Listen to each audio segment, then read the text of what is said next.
वन्दे जगत्कारणं वन्दे पन्नगभूषणं मृगधरं वन्दे पशूनां पतिं वन्दे सूर्यशशाङ्कवहिनयनम्।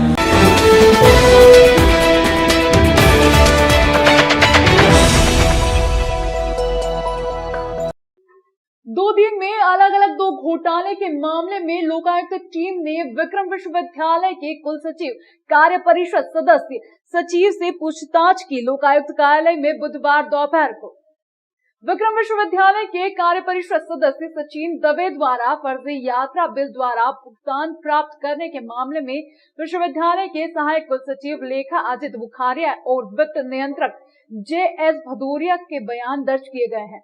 मामले में धर्मेंद्र भदौरिया ने शिकायत की थी। इसी मामले में आगर रोड स्थित गायत्री नगर निवासी फरियादी धर्मेंद्र पिता सोबरन सिंह के भी बयान दर्ज किए गए हैं। जानकारी के अनुसार JS भदौरिया ने बयान दर्ज कर रहे लोकायुक्त निरीक्षक दीपक शेजवार के सामने रूप झाड़ते हुए बताया कि उनका बेटा सोनकच्छ में SDOP के पद पर कार्यरत है। हालांकि उनकी शेखी का लोकायुक्त निरीक्षक पर कोई असर नहीं हुआ। साथ ही जब पत्रकारों ने उनसे चर्चा करना चाहा तो वह करनी काटते नजर आए। इससे पूर्व एक दिन पूर्व मंगलवार को PhD घोटाले के मामले में लोकायुक्त टीम ने कुल सचिव डॉक्टर प्रशांत पुराणिक व शिकायतकर्ता बबलू खींची के बयान दर्ज किए हैं। ज्ञात हो कि विक्रम विश्वविद्यालय में करीब 1.5 वर्ष पूर्व हुई PhD चयन परीक्षा 2022 में अवैध रूप से धांधली एवं फर्जी तरीके से सांठ-गांठ कर नंबर बढ़ाने के लिए आंसर शीट में छेड़छाड़ कर फेल से पास करने का आरोप लगाते हुए कांग्रेस नेता ने लोकायुक्त को शिकायत की थी। PhD आंसर शीट छेड़छाड़ मामले में लोकायुक्त की प्राइमरी जांच शुरू हो गई है। जांच में कुल सचिव पौराणिक और शिकायतकर्ता के बयान दर्ज किए गए हैं और ओरिजिनल उत्तर पुस्तिका लोकायुक्त टीम ने मांगी थी, जिसे लेकर दूसरे दिन बुधवार को विक्रम विश्वविद्यालय से कर्मचारी ओरिजिनल उत्तर पुस्तिका लेकर लोकायुक्त कार्यालय पहुंचे और लोकायुक्त टीम को सौंपी। सर, क्या कुछ पूछा गया था आपसे, क्या जवाब दिया आपने? जी, आपके बेटे कहीं में SDOP भी ऐसा बताया आपने? कुछ नहीं हुई चर्चा का। सर, बिलों का क्या मामला सर? किस तरह के से कुछ फर्जीवाड़ा सामने आ रहा है? बिल कितने बड़े बिल लगा? अभी तक बिल भी प्रस्तुत नहीं किया गया, क्या मामला? बताइए तो सही, आपसे क्या होने की बिल?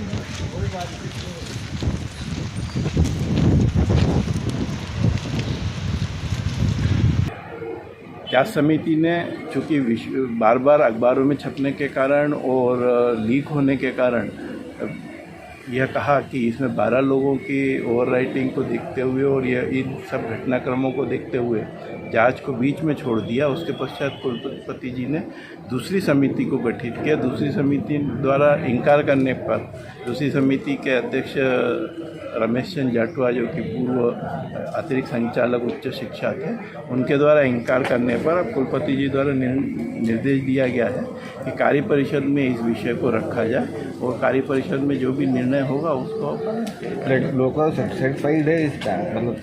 जो भी मैंने जानकारी उनने मांगी थी मैंने उनको दे दिया, वो सेटिस्फाइड है। इसके बाद उन्होंने और भी कर्मचारियों को बुलाया है क्रम से। आज भी 2 कर्मचारी जाने वाले हैं, कल दूसरे 2 जाएंगे। तो जब तक वो पूर्णतः सभी कर्मचारियों से बयान नहीं ले लेते, इस पर कोई निष्कर्ष निकालना ठीक नहीं। उज्जैन में महर्षि पाणिनि संस्कृत एवं वैदिक विश्वविद्यालय का 4th दीक्षांत समारोह का आयोजन बुधवार सुबह विक्रम कीर्ति मंदिर में आयोजित किया गया। इसमें उपाधियां लेने के लिए पंजीकृत 166 दीक्षार्थी पहुंचे। प्रथम, द्वितीय और तृतीय स्थान पाने वाले मेधावी विद्यार्थियों को 14 स्वर्ण, 14 रजत और 14 कांस्य पदक प्रदान किए गए। अलग अलग श्रेणियों में विद्यार्थियों को पदक भी प्रदान किए गए। समारोह में सारस्वत अतिथि भारतीय अंतरिक्ष अनुसंधान संगठन के अध्यक्ष श्रीधर सोमनाथ थे। समारोह में मुख्य अतिथि के रूप में उच्च शिक्षा मंत्री डॉक्टर मोहन यादव, विशिष्ट अतिथियों में सांसद अनिल फिरोजिया एवं विधायक पारस जैन के अलावा कार्य परिषद सदस्य उपस्थित थे। अध्यक्षता कुलपति प्रोफेसर विजय कुमार सीजी कर रहे थे। यह पहला अवसर था जब कोई वैज्ञानिक संस्कृत के विद्यार्थियों को दीक्षांत समारोह में भाषण देने आया। आज आयोजित हुए महर्षि पाणिनि संस्कृत एवं वैदिक विश्वविद्यालय के 4th दीक्षांत समारोह में सत्र 2021-22 में कुल 1397 विद्यार्थी उपाधियां और मेडल के लिए पात्र थे। इनमें से स्नातक, स्नातकोत्तर, डिप्लोमा सहित अन्य पाठ्यक्रमों के 166 विद्यार्थियों ने दीक्षांत समारोह में उपाधियां पाने के लिए पंजीयन करवाया था। जी मंच पे बैठे होंगे, कृष्ण बलराम नीचे सुन रहे होंगे और कृष्ण बलराम ने जो सीखा उसको गायन करके दुनिया में प्रचारित करने वाले हमारे गंगाधर शास्त्री जी भी यहाँ मौजूद हैं। इनके लिए भी अभिनंदन। और गीता में जो कहा है उसको चरितार्थ करने के लिए, कर्म के आधार पर दुनिया में भारत का मान बढ़ाने के लिए, सम्मान बढ़ाने के लिए हमारे तमाम आधुनिक खोज के उस आधुनिक केंद्र के सर्वोच्च अधिकारी इसरो के डायरेक्टर श्रीधर जी हमारे बीच मौजूद है। जोरदार तालियां श्रीधर। दुनिया की सभी भाषाएं निकली है, ये पक्का किसी हालत में कोई इसमें अकाट्य तथ्य है जिसके बारे में जोरदार तालियां बजाओ हमारे अपने इस पूरे समूचे आयोजन के लिए। ऐसे कई सारे हमारे बीच में से आज दीक्षित, कोई महर्षि कालिदास निकल रहे होंगे, कोई महर्षि पाणिनि निकल रहे होंगे। मेरा ये सौभाग्य है कि हमें पाणिनि संस्कृत यूनिवर्सिटी में यहाँ आकर ये दीक्षांत समारोह में आपका भाषण देने के अवसर मिला। ये मैसेज हमने जो दिया है कि संस्कृत से हमको टेक्नोलॉजी के बारे में कम्युनिकेट कर सकते हैं, इसलिए हमको इस प्रचारण करना है ऐसे कि हम साइंस, इंजीनियरिंग ये सब शिक्षण के लिए संस्कृत का योगदान बहुत है। उसका प्रचारण के लिए हम कठिन काम करना ही चाहिए। तो छात्राओं से इसी निर्देश दिया है मैंने। तो सबका नमस्कार।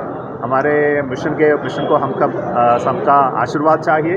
हमारे ये एक मिशन है, यही मंथ में है, मई में भी है, 29 में हमारा एक मिशन है और जारी रहेगा जून जुलाई तक। आज का युवा ये जानना चाहता है कि रॉकेट मैन बनने के लिए क्या करना चाहिए? रॉकेट मैन बनने के लिए क्या करना चाहिए? रॉकेट साइंटिस्ट बनने के लिए करने के लिए साइंस और इंजीनियर को पढ़ाना है।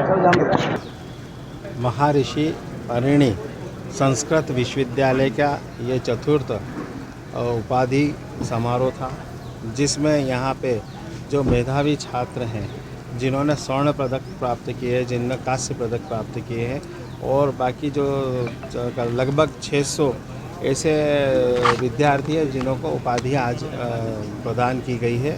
तो ये चतुर्थ उसका उपाधि संस्कार समारोह था, जिसमें इसरो के अध्यक्ष भी यहाँ पधारे हैं, हमारे उच्च शिक्षा मंत्री मोहन यादव भी हैं। मैं अपनी ओर से महर्षि पाणिनि संस्कृत संस्था को बहुत विश्वविद्यालय को बहुत शुभकामनाएं देता हूँ, बधाई देता हूँ, क्योंकि जो संस्कृत है यह हमारी विश्व की प्रथम भाषा इसको माना गया है और ये टेक्निकल भाषा भी है। उज्जैन में confederation of all India traders के द्वारा कालिदास एकेडमी में कार्यक्रम का आयोजन किया गया। कार्यक्रम में उज्जैन में confederation of all India traders के राष्ट्रीय अध्यक्ष AC भारतीया ने बताया कि सरकार के द्वारा GST को लेकर चलाए जाने वाले अभियान को लेकर मुख्य रूप से जानकारी दी। उन्होंने बताया कि GST को लेकर अधिकारियों की ओर से अभियान चलाया जाएगा, जिसमें जिन व्यापारियों के द्वारा गलत तरीके से रजिस्ट्रेशन किए गए हैं उन पर भी कार्रवाई की जाएगी। साथ ही साधारण व्यक्ति को इससे घबराने की आवश्यकता नहीं है।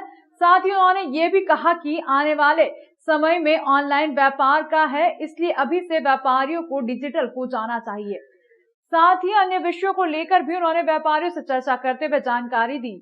प्रधान आयुक्त GST अतुल सक्सेना ने कहा कि व्यापारियों को घबराने की जरूरत नहीं है।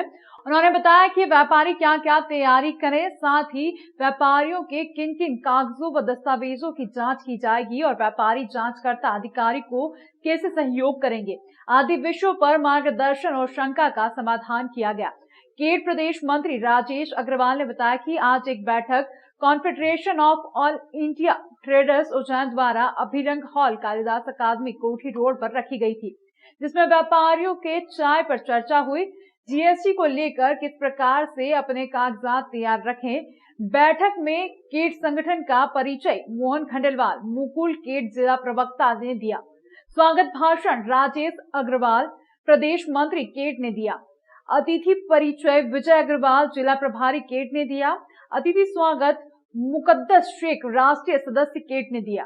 संचालन मोदी अवतनस जीएन, जिला अध्यक्ष केट ने किया। बैठक में सुनील गुप्ता, जिला महामंत्री केट सहित बड़ी संख्या में व्यापारी मौजूद थे। में हम लोगों ने व्यापारियों का बस यही डाउट दूर किया कि उनको किसी भी तरह से डरने की ज़रूरत नहीं है।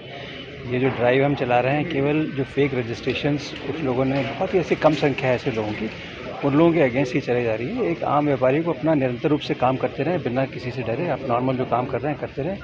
किसी को कुछ भी अगर बारे में जानना हो तो वो निशंक बिल्कुल ही ऑफिस में आ सकता है, मेल लिख सकता है। हमारे जीएसटी सेवा केंद्र खुले हुए हैं, वहाँ जाकर संपर्क कर सकता है।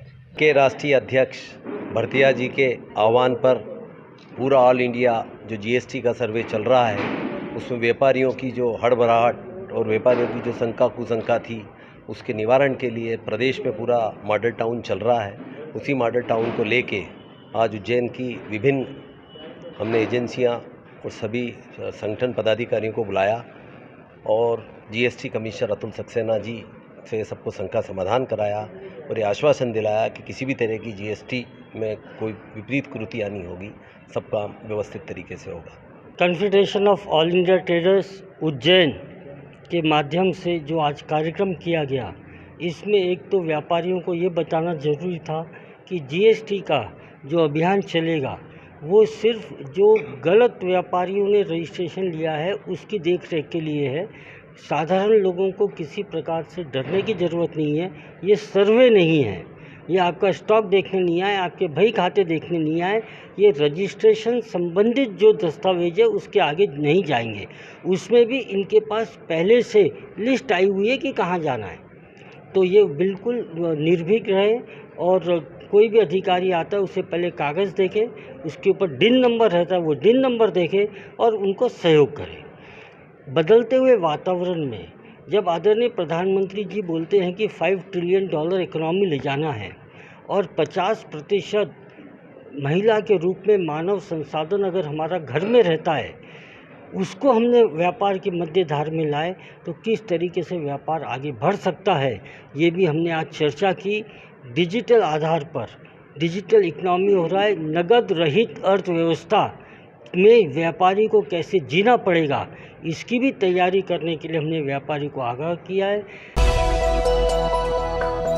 पैसों के लेन देन के चलते आरोपियों ने किया चाकू से जानलेवा हमला, जिला अस्पताल में उपचार जारी। अगर जिले के ग्रामीण क्षेत्र में रहने वाले बद्रीलाल नामक व्यक्ति पर पैसों के लेन देन के चलते आरोपियों ने चाकू से हमला कर घायल कर दिया, जिसके बाद घायल अवस्था में बद्रीलाल को आगरमालवा के जिला अस्पताल में भर्ती कराया गया, जहां स्थिति गंभीर होने के कारण उसे उज्जैन के जिला चिकित्सालय रेफर किया गया।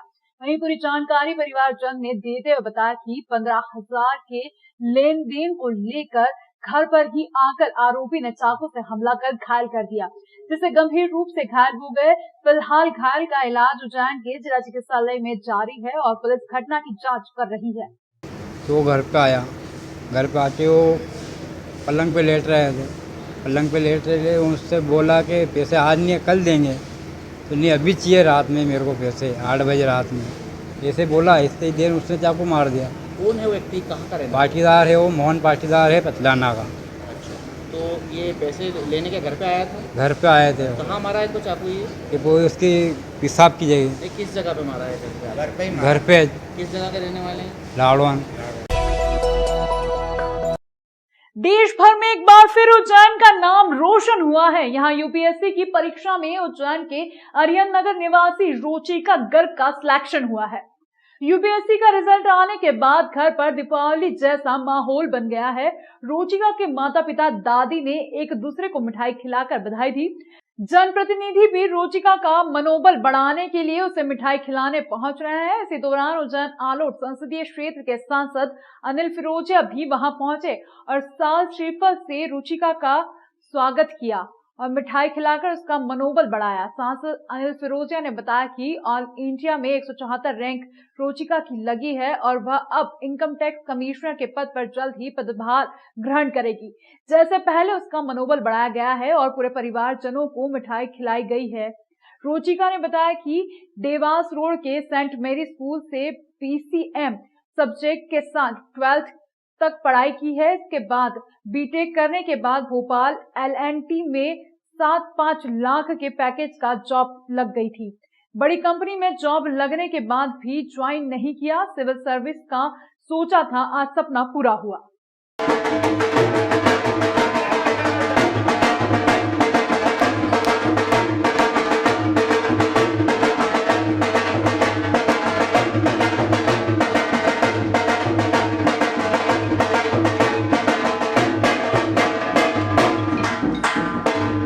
मुझे अच्छा लग रहा है। मैंने सिविल सेवाएं देश की सेवा के लिए ही यूज़ करा था कि मैं देश की सेवा कर पाऊँ, इसलिए मैंने सिविल सर्विस चूज़ करा था। और इसके बाद मैं यही कहना चाहूँगी कि ये मुझे बाबा महाकाल के आशीर्वाद और मम्मी पापा के आशीर्वाद से प्राप्त हुआ है, तो मैं उसके लिए बहुत बहुत धन्यवाद करती हूँ। आने वाले युवाओं को क्या संदेश देना चाहेंगे, किस प्रकार की सेवा करेंगे? मैं यही बोलना चाहूँगी, अपनी मेहनत पे भरोसा रखें, सच्चाई रखें अपनी मेहनत में और अपने इंटेंशंस हमेशा अच्छे रखें कि आप अच्छे कार्य के लिए जाना चाहेंगे तो ज़रूर होगा। आपका वाय अच्छा रखें कि क्यों जाना चाहते हैं आप सर्विसेज में। हमारे उज्जैन के लिए एवं मध्य प्रदेश के लिए बड़ा गर्व का वो है, आनंद का आज दिवस है कि हमारी उज्जैन की बेटी रुचिका गर्ग यूपीएससी में 149 रैंक लेके आज सिलेक्ट हुई है। उनके पिताजी, उनकी माताजी, आज हम यहाँ पे सब इस बिटिया को आशीर्वाद देने आए हैं और उनके पिताजी जो मेरे मित्र हैं गार्ग साहब, उनको भी हम बधाई देते हैं कि वास्तव में आज हमारे उज्जैन का और हमारे मध्य प्रदेश का रुचिका ने नाम गौरवित करा है। मैं भगवान महाकाल से यही प्रार्थना करता हूँ कि वो यशस्वी हो और खूब काम करे और भारत में उज्जैन का नाम गौरवित करे।